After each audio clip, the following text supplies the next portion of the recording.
시편 9편의 표제는 다윗의 시편이다 이렇게 기록이 됩니다. 주로 시편의 1권은 다윗의 시편입니다. 인도자를 따라 뭇 라벤에 맞춘 노래다 할 때 인도자를 따라, 그래서 어떤 지휘자의 인도를 받아서 연주된 제의 음악일 거다 이렇게 생각할 수 있고요. 특별히 여기에 뭇 라벤이라는 말이 나오는데 이것이 어떤 악기 이름인지 어떤 악상 기호인지 알지는 못하고, 또 시편 중에 유일하게 시편 9편만 뭇 라벤에 맞춘 노래라는 표제가 붙어 있는데, 이 말을 정확히는 모르겠지만 라벤이란 말 가운데 알루무트 라벤, 그래서 뭇 라벤, 알루무트 라벤, 요 말이 워낙은 아들의 죽음에 맞춘 이런 뜻이라고 해요. 그래서 이 배경을 정확히 알 수는 없지만 아들의 죽음이라고 할 때는 대표적으로 우리가 압살롬을 떠올릴 수 있는데, 압살롬이 죽은 뒤에 이런 노래를 불렀나? 뭐 싶긴 하지만 우리가 여기서 이제 함부로 임의로 추측할 수는 없고, 그들은 아마 그때의 이 어떤 표현을 알았겠다. 하지만 우리는 요 정도까지만 아마 추측을 할 수 있을 거다. 그래서 방금 말씀드린 대로 시편 9편은 예배할 때 드리는 예배 음악임과 동시에 감사 예배의 시예요. 그래서 어떤 일을 감사했을 때 할 때 나의 과거를 회상하고, 또 그러면서도 이 과거에서 머무는 것이 아니라 하나님의 모든 은혜와 구원들이 앞으로도 영원히 지속될 것을 간구하면서 그렇게 드리는 신앙 고백의 시다라고 알 수 있습니다. 자, 1절부터 2절까지는요 하나님께 감사하는 내용이 나오는데요. 자, 내가 전심으로 여호와께 감사하는데 왜 감사하냐 했더니 뭐 때문에 감사한대요? 주의 모든 기이한 일들 때문에 감사한대요. 주의 모든 기이한 일들이라 하면 어떤 일들이냐면 세상의 다른 신으로는 도저히 이룰 수 없는 하나님만의 아주 특별하고 경이로운 이적들을 말해요. 그러면 저희가 생각합니다. 너는 은혜 많이 받았지. 나는 그런 게, 사실은 오늘 이 자리에 우리가 서 있는 것이 하나님의 경이로운 이적입니다. 세상 신들은 절대 우리에게 오늘을 줄 수가 없어요. 쉽게 말하면 세상의 신들은 우리에게 호흡을 줄 수가 없습니다. 세상의 신들은 우리에게 하나님을 알 수 있는 지식을 줄 수가 없어요. 세상의 신들은 우리에게 감사를 줄 수가 없습니다. 자원하는 기쁨을 줄 수가 없어요. 구원을 바랄 수 있는 소망을 줄 수가 없어요. 아주 일상적인 것 같지만 이 안에 수많은 하나님의 놀라운 이적들이 존재합니다.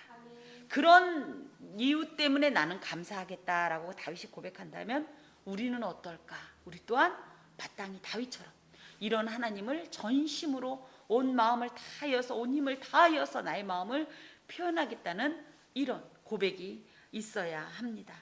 특별히 그래서 나는 하나님을 이렇게 하나님께 감사한데, 이것을 감사하고 나 혼자만 말 것이 아니라 뭐 하겠다고 하냐면 전하리이다. 난 전파하겠다. 전도라는 것이 그냥 인원수 막 그저 채우려고 전도하는 게 아니라 워낙은 뭐냐면 내가 하나님을 만난 간증을 그냥 내가 너무 가슴이 벅차서 이걸 가슴에 담아둘 수가 없으니까 나는 이런 하나님을 만났어요. 하나님은 이런 분이셔요 라고 고백을 하게 되고 간증을 하게 되면 그 소리를 듣고 그야말로 하나님께서 이게 택하신 백성들이 뭐라고 하냐면 나도 그런 하나님 만나보고 싶다. 나도 그런 하나님 믿고 싶다. 나에게 그 길을 다오. 어떻게 보면 이것이 워낙 전도의 아주 자연스러운 어떤 이런 모습인데, 우리나라에 들어온 어떤 전도는 뭐예요? 무조건 인원수 채우는 거.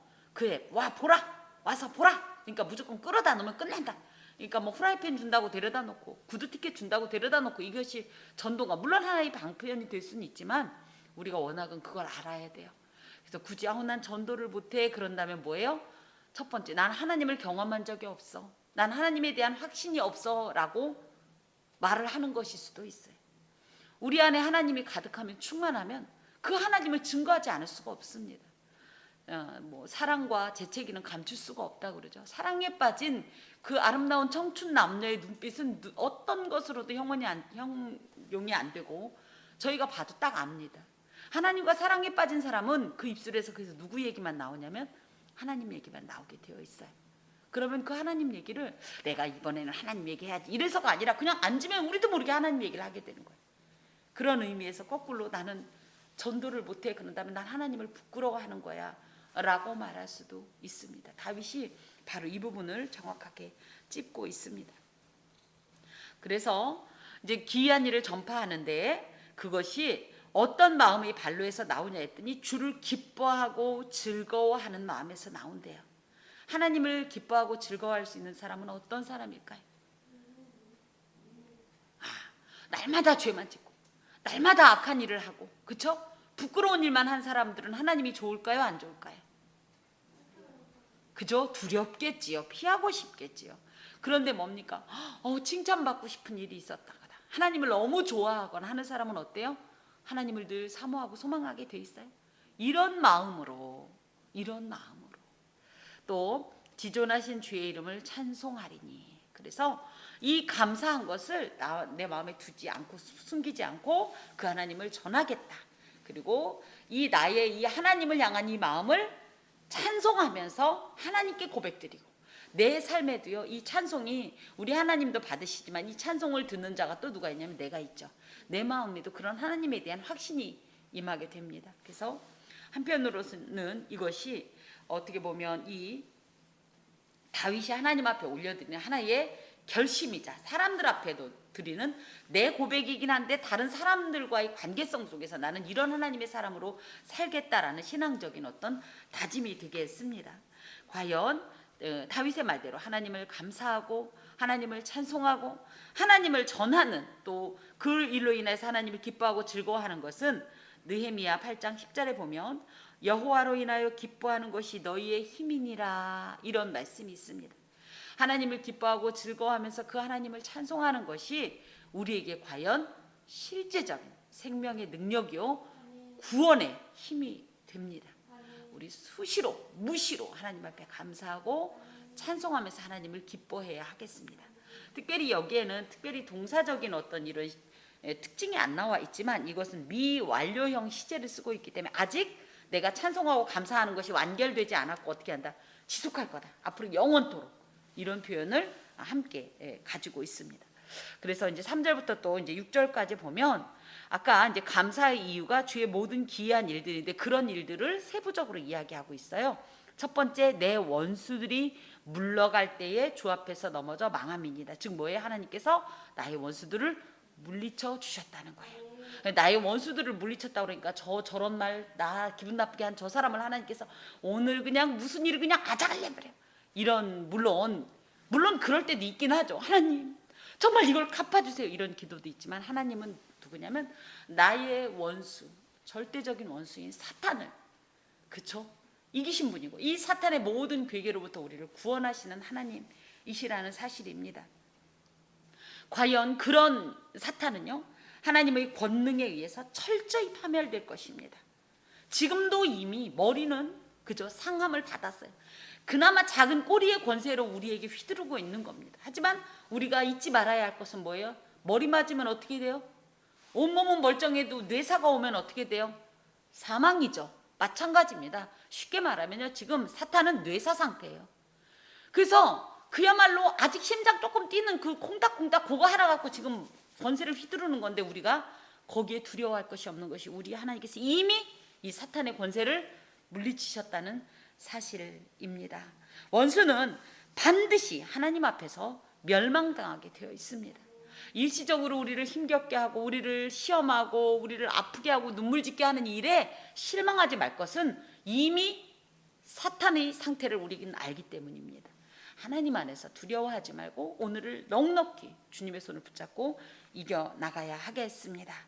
또 주께서 나의 의와 송사를 변호하셨으며, 이 계속 얘기해요. 하나님께 감사하고 찬송하면서 하나님이 기이한 일들을 전파할 그 세부적인 내용이 뭐냐면 하나님께서 나의 의, 그러니까 내가 정말 하나님 앞에서 완전한 의라기보다는 하나님을 그만큼 즐거워하고 기뻐하면서 자발적으로 그 말씀에 순종하는 어떤 이런 나의 삶을 이야기하는 거예요.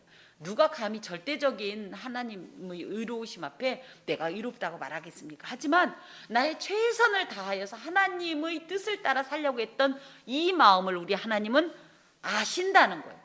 또 나의 이 송사를 변호했다. 이 송사는 뭐냐면 나의 숨겨진 이런 모든 내 사정들, 내 마음들, 내가 다 사람들 앞에 말 못하잖아요. 가장 가까운 가족들에게 우리 마음을 다 표현할 수 있습니까? 다 하세요? 그럼 정말로 속이 시원. 방금도 오면서 그 생각을 했습니다. 이사를 했잖아요. 이제 이사를 하고 나서 저 혼자 쩔뚝거리면서 계속 뭔가를 정리하고 도저히 안 되니까 이제 동생들이 와서 이제 정리해주고, 그래도 결론적으로는 제가 할 일이 있잖아요. 그런데 문제는 뭐예요? 너무 저도 힘들어요. 뭐 아시다시피 이 한쪽 다리가 불편하니까 이 다리로 다니면서 밤이면 정말 다리가 나무토막 같아서 어떻게 할 줄을 모르고 괴로운데요. 제가 괴롭다 얘기를 한다고 해서 그렇게 크게 공감해 줄 것 같지도 않으니까 그런 내색을 안 하고 혼자 막 한쪽 다리만 스트레칭하고 주물르면서 이렇게 견디고 있습니다. 누구한테도 얘기 안 하는데 이 얘기를 누구한테 하냐? 하나님께는 하죠. 하나님, 나 다리 아파 죽겠어요. 이건 뭐 아무것도 아니겠지만 내 마음을 아시는 하나님께 우리는 이런 나의 모든 송사를 드리면, 우리 하나님께서는 사실은 물론 의로우신 하나님이지만 그럼에도 불구하고 우리를 사랑하시기 때문에 우리의 마음을 다 하나님께서 아시고요. 그러면서 위로해 주시고요. 때로는 편도 들어주셔요.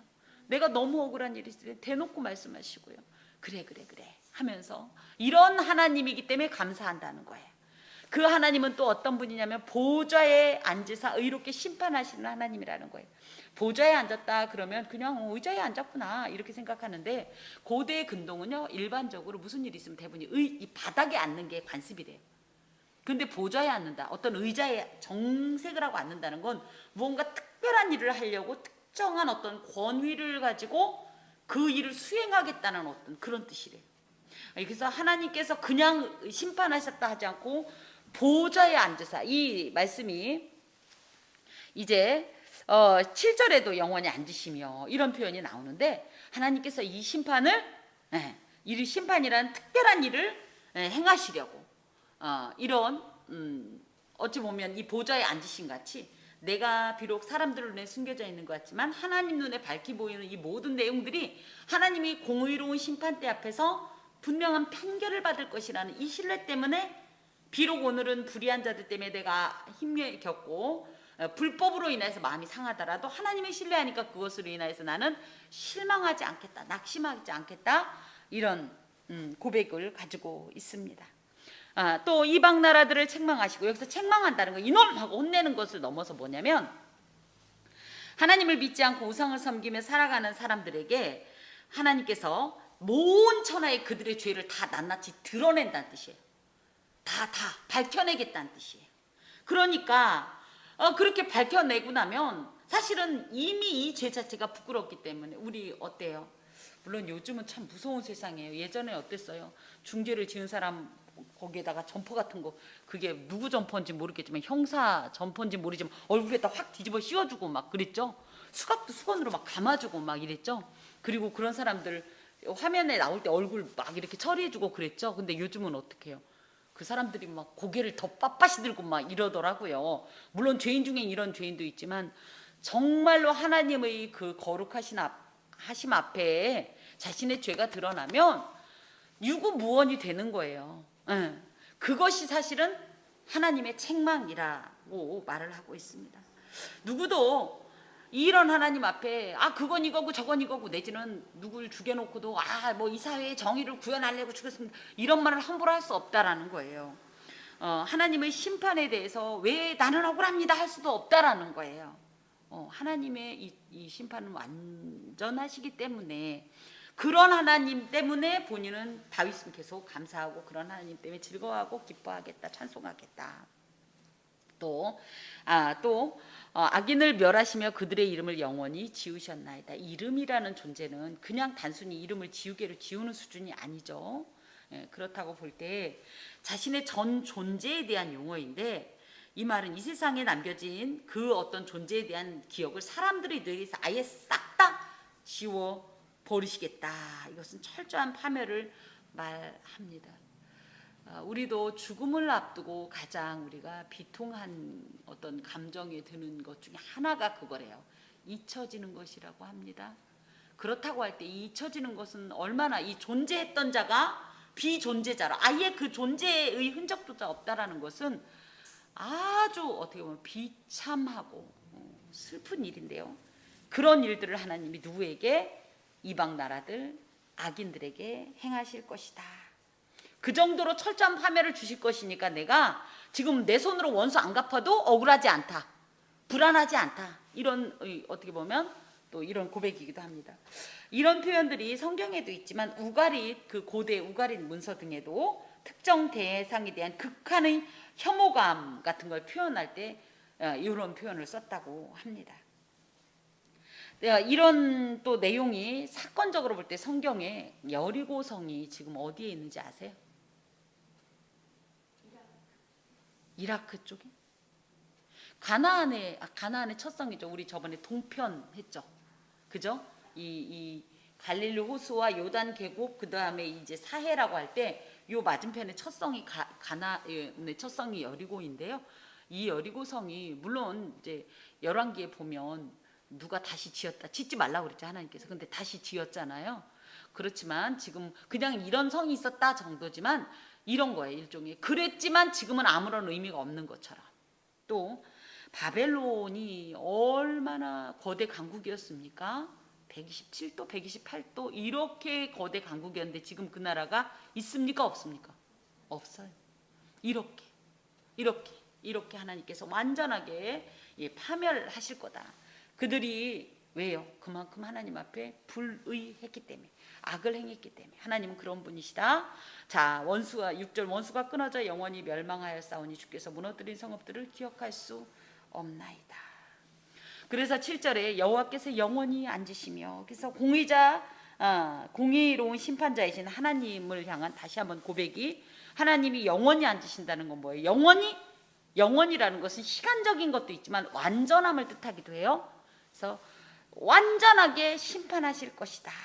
그래서 심판을 위해 보좌를 준비하셨다라는 것은 시간을 초월해서 의로운 재판장으로 보좌에 앉으셔서 인간 세상에 대해서 언제나 엄정한 심판을 단행하실 것을 바울이 고백합니다. 이런 고백을 통해서 이 사람이 기뻐할 수 있다는 건 그만큼 하나님에게 자신의 최선을 다해서 하나님의 뜻대로 살았다는 뜻이에요. 그렇지 않으면 이런 하나님이 얼마나 두렵습니까? 그래서 하나님이 오신다고 그러면, 그죠? 예수께서 다시 오신다고 그러면 주님을 사모하는 자들은 비록 내가 하나님의 절대적 의에 비교할 수 없지만 그래도 의로운 삶을 꿈꾸던 자들은 어때요? 그 주 예수가 오시는 날을 소망할 것이요. 그렇지 않은 자들은 어때요? 그것 때문에 두렵고 싫어하고, 이런 차이가 이런 말씀 속에도 배어 있습니다.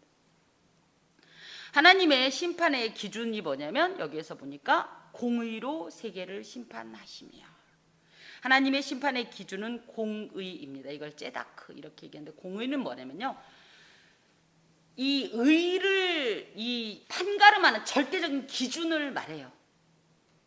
그래서 우리가 하나님은 공의의 하나님이냐 뭐 사랑의 하나님이냐 할 때 제가 그랬죠. 공의가 하나님의 보좌의 기초입니다. 공의로우신 하나님이 세상을 심판하는데 예수 그리스도의 이름으로 당신에게 입적된 이 당신의 그야말로 양자들에게는 긍휼을 베푸시고 사랑을 베푸시는 거지, 무슨 사랑의 하나님이 무슨 세상을 멸망하여, 이건 참 무지한 말입니다. 공의가 이 세상을 다스리는 하나님의 어떤 조건입니다. 기준입니다. 그리고 정직이란 표현은요, 인간의 속마음까지 꿰뚫는 통찰력을 말해요. 하나님이 정직하다는 것이 아니라 하나님이 인간의 모든 마음을 그렇게 낱낱이 다 헤아린다는 뜻을 가지고 있습니다. 그러므로 만민에게 판결을 내리신다는 거예요. 공의로 세계를 심판하시고 정직으로 만민에게 판결을 내리셔도 누구도 이것에 대해서 잘못됐어 이의 제기요 할 수 없는 그런 하나님의 완전한 심판을 말합니다. 여호와는 압제를 당하는 자의 요새이시오 환난 때의 요새이시로다. 요새가 뭐예요? 밖에서는 그곳에 누가 있는지 알지 못하지만 안에서는 밖에 보이는 이런 어떤 것을 말하는데, 다윗이 원래 이 소위 직업이라고 말하면 뭐였죠? 목동은 예전 어린 시절이 적이고, 물론 목자로서의 다윗의 모습도 있지만 다윗은 일종의 이 군인이었죠. 그러다 보니까 이 요새, 환난 날에 피할, 뭐 피난처 이런 표현이 굉장히 이게 군사적인 뉘앙스를 많이 갖고 있습니다. 실질적으로 다윗이 이 아둘람 굴 같은 데도 그렇고, 그쵸? 어떤 일이 있을 때 하나님께서 이 천연의 요새로 자신을 그 살리신 이런 경험들이 있기 때문에 이런 곳곳에 이런 고백을 넣는 거예요. 여호와여 주의 이름을 아는 자는 주를 의지하오리니 이는 주를 찾는 자들을 버리지 아니하심이니이다. 그래서 이 하나님의 이 7절과 8절이 뭐냐면 하나님의 의로우신 심판인데요. 이것을 기준으로 해서 5절과 6절은 하나님의 심판으로 멸망당하는 악인에 대한 얘기가 나오고 9절에서 10절은 하나님의 심판으로 보호받는 의인에 대한 얘기가 나옵니다. 그래서 하나님의 이 심판으로부터 보호받고 오히려 긍휼을 힘입는 자들은 압제를 당하는 자들이고요. 또 주의 이름을 아는 자들, 그래서 의지하는 자들을, 주님을 찾는 자들이 바로 하나님 앞에서, 하나님의 심판 앞에서 오히려 보호받는 의인들이란 뜻이에요. 특별히 여기에 보면 주의 이름을 안다라는 말이 뭐였어요? 안다가 뭐였죠? 우리 계속 얘기했던 야다. 그래서 하나님과 굉장히 개인적이고 친밀하게 밀착된 어떤 이런 인격적인 또 영적인 이런 관계를 가진 사람들은 그 하나님이 어떤 분인지 알기 때문에 어떻게 하냐면 주님을 의지한다는 거예요. 그리고 어떤 일이 있을 때 뭐예요? 주의 이름을 부르게 되죠. 주님을 찾게 되죠. 그렇게 되면 어떻게 되냐면 하나님은 그들을 버리는 것이 아니라 오히려 보호하시고 위로하시고 인도하시고 새로운 힘을 주신다라는 사실이에요.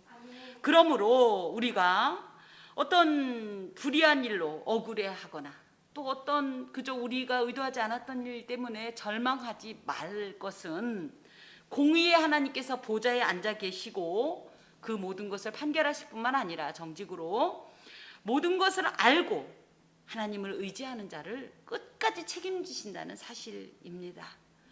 우리가 떠나지 않는 이상 하나님이 먼저 손을 놓아버리는 경우는 결코 없습니다. 오해하지 마시고 끝까지 하나님의 품으로 파고드는 저와 여러분이 되어야 합니다. 특별히 이 보면 너희는 시온에 계신 여호와를 찬송하며 그의 행사를 백성 중에 선포할지어다. 피 흘리심을 신문하시는 이가 그들을 기억하시며 가난한 자의 부르짖음을 잊지 아니하시도다 하면서 하나님을 찬송할 이유가 다시 한번 거론이 되는 거예요. 하나님은 시온에 계신 여호와. 그래서 이 시온이라고 하는 것은 예루살렘을 시온이라고 또 같이 부릅니다. 이건 뭐냐면 예루살렘은 약간 정치적인 중심지의 뉘앙스고요. 시온은 이 영적 중심지, 종교적 중심지의 어떤 뉘앙스를 가지고 있는데 원래 이 원어에는 딸이라는 표현이 있어요. 땅을 이렇게 여성 명사로 이제 씁니다. 도시, 땅 이런 것을 여성 명사로 쓰는데 여기엔 생략돼 있지만 그 여성, 그 하나님이 당신의 딸을 바라보는 그 사랑스러운, 우리 하나님도 그렇게 따지면 딸 바본가? 그 사랑스러운 눈빛을 의식하고 그런 하나님의 사랑스러운 눈길이 머무는 그 시온, 그 하나님의 법궤가 있는 그 시온, 하나님의 임재가 있는 그 시온을 지금 다윗은 너무너무 사랑하기 때문에 그런 하나님을 선포하는 거고 또 무엇보다도 그런 다윗을 보고 하나님이 기뻐하시면서 은혜를 베푸심을 이곳에 담고 있습니다. 그러면서 나 혼자만 그러지 말고 너희도 그랬으면 좋겠다 이런 이야기를 합니다. 현재의 모든 일들은 하나님의 도움의 손길 자체요, 은혜로 인한 결과입니다. 또 비록 지금은 결과적으로 아직 결과가 임하지 않았기 때문에 지금 볼 때는 그야말로 중간평가라고 할 땐 어떤 아쉬움이 있거나 또 의문이 있을지 모르지만 이 모든 것은 하나님의 완전하신 계획의 과정 중에 있음을 기억해야 합니다. 무엇보다 이와 같은 하나님의 은혜를 기억하면서 매 순간 그에 대한 합당한 찬송과 감사, 영광을 돌리는 것이 마땅해요. 특별히 여기에 찬송한다라는 표현이 잠메루라는 말인데 이 말은 무슨 말이냐면 반드시 진실로 이런 뜻을 갖고 있어요. 하나님의 은혜를 입은 자는 반드시 진실되게 하나님을 찬송해야 된다. 마치 내가 이 모든 것을 이룬 것처럼 하면서 하나님을 찬송하지 않고 그분에게 영광을 돌리지 않는다는 것은 하나님 앞에 큰 교만이 됩니다. 찬송은 선택이 아니라 필수입니다. 믿는 자들. 실제로 하나님께서 뭐랬어요? 이 백성을 나를 위해 찬송하는 자로 세우기 위해 지으셨다라는 표현처럼 우리가 하나님이 하신 일들을 끊임없이 찬송하고, 제가 이제 가까운 친구에게 그런 얘기를 하는 거야. 잊어먹을 것 같으면 차라리 노래를 해. 네가 그걸 노래로 만들어. 자기도 표현해요. 하나님이 내게 정말 놀라운 기적을 베푸셨지. 말만 그러지 말고 어떤 기적을 베푸셨는지를 날마다 찬송하는 것이 당연하다. 언제 그랬지? 나 기억이 안 나. 나 자꾸 까먹어. 제가 그랬어요. 나 같으면 하나님, 내가 하나님이었으면 넌 이미 아웃이야. 나 진작 손 뗐어. 근데 우리에게도 참 그런 일들이 많습니다. 기억하면서 하나님을 찬송해야 하겠습니다. 자, 그러면서 13절에 여호와여 내게 은혜를 베푸소서. 하나님은 어떤 분이에요? 은혜를 베푸시는 하나님이에요. 은혜를 베푼다라는 표현이 여기엔 은혜로 되어 있지만 긍휼히 여기소서라는 말입니다. 원어 속엔 이것은 하난이란 말이 긍휼이라는 이것이 불쌍하게 여긴다는 뜻도 있지만 자기보다 낮고 천한 자에게 자신을 낮추어서 등을 구부리는 모습을 하난이라고 표현한대요. 하나님은 정말 지극히 높으신, 그죠? 예, 이런 높으신 분임에도 불구하고 지극히 낮은 나를 위해서 기꺼이 몸을 구부려서 독생하신 예수 그리스도를 통해서 당신의 그런 모습을 보여주시잖아요. 그죠? 그런 하나님이 그 자체도 은혜고 그것을 보면서 하나님은 내게 은혜를 베푸시는 하나님이구나. 또 나를 사망의 문에서 일으켜 주소서. 사망의 문이 뭐예요? 결국은 지옥 직전에서, 즉 지옥도 있지만 이 다윗의 입장에선 죽음 직전의 상황에서 나를 건지시는 하나님이라는 거예요. 여러분 죽을 고비 넘겨보셨어요?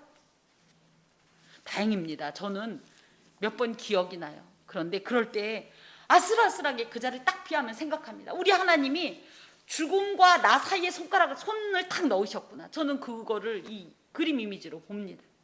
정말 죽음이라는 이 손과 내가 있을 때 이 사이에 하나님이 손을 탁 넣어서 하나님의 손이 벽이 되고 죽음이 더 이상 나를 해하지 못하도록 이 놀라운 은혜의 방패막이 돼서 나를 보호했다라는 것을 느끼게 되는데 지금 다윗도 그런 걸 느꼈나 봐요. 그러니까 그런 고백은 하나님 그런 분이십니다. 우리를 수많은 위기 상황에서 건지시는 분이시고 도우시는 분이시고 보호하시는 분이세요.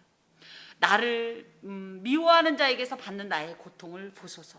그래서 하나님께서는 우리의 고통을 보시는 하나님이세요. 본다라는 것이 그냥 이렇게 보는 게 아니라요. 그죠? 아주 주의 깊게 눈에서 이 불이 뿜듯이 아주 그냥 주목하여 본다는 뜻을 갖고 있어요. 하나님은 그렇게 우리를 보십니다. 우리의 일거수일투족을 그냥 대충 보는 게 아니에요. 정말 우리가 어린아이가 어떻습니까? 아장아장 걷기 시작하면 어떻죠? 넘어질까 봐 어떻게 보죠? 그냥 대충 안 보죠? 어떻게 봐요? 눈을 이렇게 뜨고, 그죠? 그 한 걸음 한 걸음에 집중하다가 그 아이가 휘청만 하면 어떻게 해요? 그 아이가 땅에 넘어지는 그 몇 초 사이에 엄마는 이미 그곳에 달려가서 그 아이를 지탱해주는 이런 하나님의 눈길 가운데 있는 것이 우리예요. 이런 은혜를 받는 게 우리입니다. 그리하시면 내가 주의 찬송을 다 전할 것이요 딸 시온의 문에서 주의 구원을 기뻐하리이다. 계속 고백하는 거예요. 난 그런 하나님을 찬송하겠습니다. 그런 하나님 때문에 기쁩니다. 그런 하나님을 전파하겠습니다. 하나님. 자,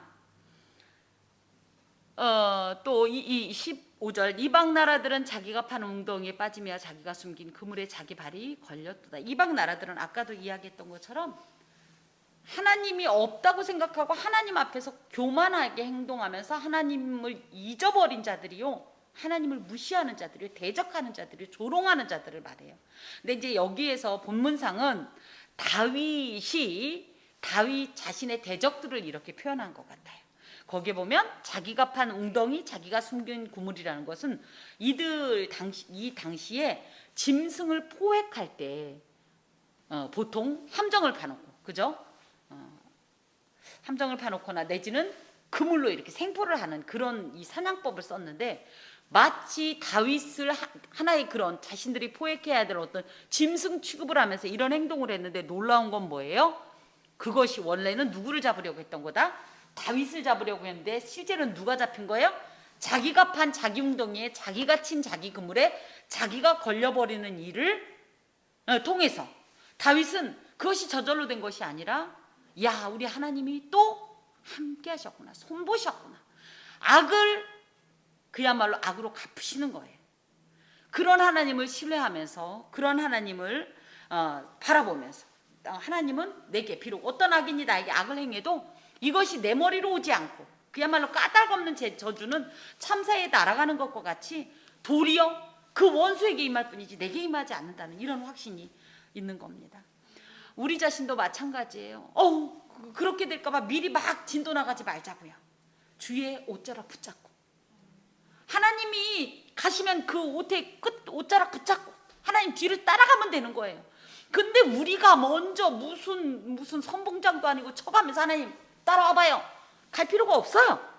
우리 하나님이 앞서 가시면서 모든 원수를 진멸하시고 우리의 대적들을 다 하나님이 심판하시고, 그죠? 멸망시키시고 할 때 우리는 그분의 옷자락을 붙잡고 그분의 발자국을, 그 안전한 발자국을 한 걸음 한 걸음 따라가면 되는 거예요. 이것이 바로 하나님의 섭리와 보호하심을 신뢰하는 태도인데 우리에게 그런 것이 있어야 돼요. 그래서 제가 그러죠. 하나님 앞에 지나치게 내가 생각하는 매뉴얼을 막 들이미지 마시고 하나님의 의중을 여쭈세요. 하나님이 이거 갖고 어떻게 하실 생각이셔요? 나는 이걸 갖고 무엇을 봐야 되죠? 어떤 하나님을 만나야 되는 거죠? 이것도 굉장히 지혜롭고 믿음에 찬 어떤 고백이라고 하겠습니다. 여호와께서 자기를 알게 하사 심판을 행하셨으며, 하나님께서 심판을 행하시는 어떻게 보면 목적 자체가 또 뭐냐면 하나님을 그걸 통해서 알게 하시려고 한다, 확인하게. 맞아, 우리 하나님 이런 분이었지, 내 아빠 이런 분이었지. 또 악인은 자기가 손으로 행한 일에 스스로 얽혔도다. 아까 이 15절에 있는 그 말씀입니다. 여기 보면 악상기호가 들어갔어요. 히카연과 셀라라는 말이 있는데, 히카연은 묵상하다, 생각하다. 그래서 잠깐 이 시점에서 잠깐 숨을 멈추고 그러면서 깊이 하나님의 이런 우리가 이 다윗을 통해서 고백했던 이 하나님을 깊이 한번 묵상해 보자. 또 셀라라는 표현은 음에 이게 변화를 주라는 뜻도 있고 음을 좀 높이라는 뜻도 있고 뭐 이런데, 그러면서 어찌 보면 묵상하면 할수록 이 하나님이 너무너무 내가 안에 절절히 느껴지니까 나의 모든 마음도 하나님을 향해 더욱더 고양되고 나의 음성도 고양되고 하는 이런 어떤 절정의 하나님을 향한 사랑의 고백의 순간을 표현하기 위해서 이런 악상기호를 넣은 것 같습니다. 자, 그러면서 악인들이 서울로 돌아가며, 아까 그야말로 다윗이 사망의 문은 지옥은 아닙니다. 죽음의 위기라고 본다면, 죽음의 직전이라고 본다면 악인에게 서울은 지옥입니다. 악인에게 예비된 사망의 문은 지옥입니다. 그래서 악인들은 모두 다 지옥에 빠질 것이다, 이런 뜻이에요. 하나님을 잊어버린 모든 이방 나라들이 악인이에요. 하나님이 어떤 분이신지 인정하지 않고 그 하나님을 잊어버리고, 하나님이 시편 19편 등에도 보면 하나님을 볼 수 있도록 만밀 중에 로마서에도 있고 다 보여줬잖아요. 그런데도 그걸 불어 믿지 않고 불어 잊어버리는 너희들은 모두 다 지옥에 빠질 거다. 궁핍한 자가 항상 잊어버림을 당하지 아니하며, 그렇지만 아까도 우리가 5절 6절은 악인들에 대한 얘기고 9절 10절은 의인들이 하나님의 심판 아래 보호받는 이 의인들에 대한 고백이었다면 17과 18절 일종의 그런 거예요. 악인들은 이렇다면 의인들은 궁핍한 자와 이 가난한 자들이라고 할 때, 그러니까 가난한 자는 복이 있어, 그러니까 우린 다 가난하니까 복돼, 이게 아니라 가난한 자는 누구냐면 부자는 거릴 것이 없고 누구 도움 안 구하죠. 근데 가난한 자는 어때요? 궁핍한 자는 어때요? 누가 좀 도와줬으면, 제발 좀 좋은 뭐가 있었으면 하는 이것처럼 늘 하나님의 도우심을 구하는 자가 가난한 자예요. 하나님, 난 할 수 있는 일이 없어요. 난 할 수 있는 지혜도 없어요. 아무것도 없어요. 나는 가난해요. 하나님이 없으면 나는 맹탕이에요. 난 하나님 없으면 죽은 거나 똑같아요. 이렇게 고백하는 자들은 어떤 일이 있냐면 하나님으로부터 잊어버림을 당하지 않는다. 이건 뭐냐면 기억하신 바 된다. 기억한다라는 말이 자카르란 말로 새기다는 뜻을 갖고 있어요. 새기는 건요, 이 땅 같은 데 새기지 않아요. 어디다 새겨요? 보통 새긴다고 할 때 돌에다 새기죠. 돌에다 새기면 어때요? 그죠? 옛날 우리나라 사람들은 또 울산바위 가가지고, 그죠? 1900 몇십 년도에 김제란 왔다 갔다 그걸 거기서 정으로 참 한 것도 되나, 그게 일종의 새기는 겁니다. 하나님은 그런 사람들을 결코 잊지 않는다는 뜻이에요. 우리가 하나님 앞에서 왜 맨날 우냐? 우는 사람은 어떤 사람이에요? 가난하니까 울죠. 도우심이 필요하니까 울죠. 난 못하겠으니까 하나님이 필요하니까 울죠. 이런 사람들은 하나님 앞에서 거절당하지 않고 오히려 하나님이 잊어버리지 않고 실망시키지 않는 이 각별한 은혜를 받게 되는 자들이라는 이런 말씀입니다. 자, 또 여호와여 일어나사, 일어난다는 말은 쿠마라는 말로 왜 일어나요? 하나님 왜 일어나요? 도우시려고 일어나시죠. 도우시려고. 그래서 근데 특히 일어난다고 할 때 슬그머니가 아니라 벌떡 일어나서 이런 뜻을 갖고 있어요. 그러니까 결단해서 행동에 즉각 착수해 주십시오. 이 일을 빨리 해 주십시오. 이런 고백입니다. 인생으로 승리를 얻지 못하게 하시며, 인생이라고 할 때 에노시라는 표현은요, 한계를 가진 불완전한 그런 존재라는 뜻이에요. 사실 이 17절의 이 악인이라는 표현이 이제 인생과 이제 연결이 될 수 있습니다. 뭐냐면 금방 망할 건데 뭐예요? 자기들이 끝까지 갈 줄 알고 교만한 자들. 그래서 심지어는 어떤 행동을 하냐면 하나님을 잊어버리고 하나님을 거역하고 하나님을 조롱하는 자들, 이런 뜻이에요. 왜 이런 악인들이 이렇게 득세를 하냐 할 때 전도서 8장 11절에 보니까 악한 일에 관한 징벌이 속히 실행되지 아니하므로 인생들이 악을 행하는 데에 마음이 담대하다 돼 있어요. 그런 이들에게 우리 하나님 어떻게 하십시오? 일어나십시오. 쿠마 벌떡 일어나 주십시오. 그러면서 인생으로 승리를 얻지 못하게 해주십시오. 그래서 뭐예요? 하나님의 정의 앞에 어떤 인생이 완전할 수 있습니까? 결코 자기들이 믿던 그 일로 인하여서 자기들이 원하던 걸 이루지 못하게 해주십시오. 이루어질 수도 없습니다. 또 이방 나라들이 주 앞에서 심판을 받게 하옵소서. 자신들의 분수를 알지 못하고 몇십 년도 살지 못하는 이 세상에서 하나님을 감히 대적하고 그분의 공의를 거스리는 이런 악행을 저지르면서 하나님을 잊어버리고 두려움 없이 교만하게 행하던 이 사람들이 어떤 일을 당해야 되냐면 심판을 당해야 됩니다. 이것이 살아있는 하나님의 공의입니다. 또 그들을 두렵게 하시며, 왜 두렵냐? 하나님을 알지 못했으니까 막 함부로 행했는데 막상은 그죠? 하나님께서 진노하시니까 이 진노를 확인한 다음에 그 앞에 두렵지 않을 존재가 없는 거예요. 그거를 깨닫게 해달라는 거예요. 우리 어린 시절에 있죠. 너 우리 아빠만 와봐. 우리 아빠한테 이를 거야. 우리도 이 세상 가운데서 이런 고백을 드릴 수 있습니다. 울지 마세요. 너무 절망하지 마세요. 실망하지 마세요. 우리에겐 누가 계십니까? 하나님이 계십니다. 우리 하나님이 오셔서 너를 심판하실 것이야. 너는 그것 때문에 두려워할 것이야. 그런데 막상 그렇게 하나님 앞에 두려운 진노를 당하면서도 깨닫지 못하는 자들이 있어요. 대표적으로 누구냐면 애굽의 바로. 그죠? 결국은 어떻게 돼요? 완전하게 파멸될 때까지, 그죠? 그렇게 당하게 되는 거예요. 자, 여호와여, 그들을 두렵게 하시며 이방 나라들이 자기는 인생뿐인 줄 알게 하소서.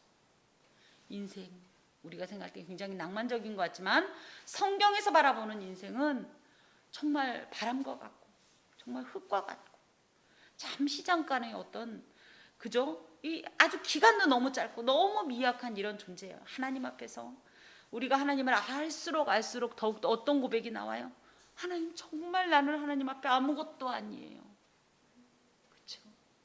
오히려 하나님은 커지고 나는 작아지는 것이 신앙의 깊이라고 봅니다. 그러면서 어떻게 돼요? 우리 하나님이 얼마나 높으신 분인지, 나는 얼마나 비천하고 얼마나 하나님 앞에서 무익한 존재인지를 알게 하는 것이 이게 하나님의 아주 각별하신 은혜인데, 이방 나라들이 이렇게 자기가 인생뿐인 줄 알고 이 악한 것들을, 이 이방 나라라고 할 때는 그 대표적인 게 누구냐면 샤란이죠. 이놈의 샤란. 우리가 장난을 할 때 그랬어요. 사탄 이러니까 너무 이제 강해갖고 우리가 이런 샤란 막 이런 식으로 이렇게 표현했는데, 그죠? 이 사탄의 이 미약한, 하나님의 전능성에 비하면 이 미약한 어떤 힘을 그 등에다 업고서 우쭐거리는 이 자들에게 하나님 되심과 자신의 인생뿐인 이 허무한 삶인 것을 알게 하여 주옵소서. 하나님께서는 일생을 통하여 우리에게 기이한 구원의 역사를 지속적으로 베풀어 주십니다. 우리는 그러한 경험을 사실은 우리 스스로는 알 수가 없어요. 우린 지혜가 없습니다. 하지만 성령의 조명하심이 계시면 그것을 깨닫게 됩니다. 그러고 나면 이후의 삶에 우리가 어떤 변화를 겪냐면 이런 것이 경험이 되고, 그죠? 성령 하나님의 어떤 이런 그 견디고 인내하며 또 지도하시는 견인 사역으로 인해서 하나님의 구원에 도우심 확신하게 됩니다. 보호를 확신하게 됩니다. 또 위로를 또 확신하게 됩니다. 그러다 보면 우리가 이제 당당해지는 거예요.